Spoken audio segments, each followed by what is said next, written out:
பூவான எட்ட தொட்டு பொன்னான எழுத்தாலே ஆஹா பிரமாதம். கண்ணான கண்ணுக்கு ஒரு கடுதாசி போட்டேனே.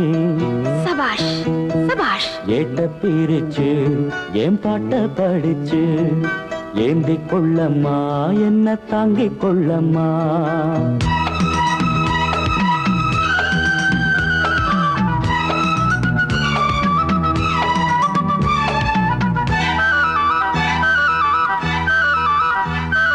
பூவான எட்ட தொட்டு பொன்னான எழுத்தாலே கண்ணான கண்ணுக்கு ஒரு கடுதாசி போட்டேனே. ஏட்ட பிரிச்சு என் பாட்ட படிச்சு ஏந்திக் கொள்ளம்மா என்ன தாங்கிக் கொள்ளம்மா.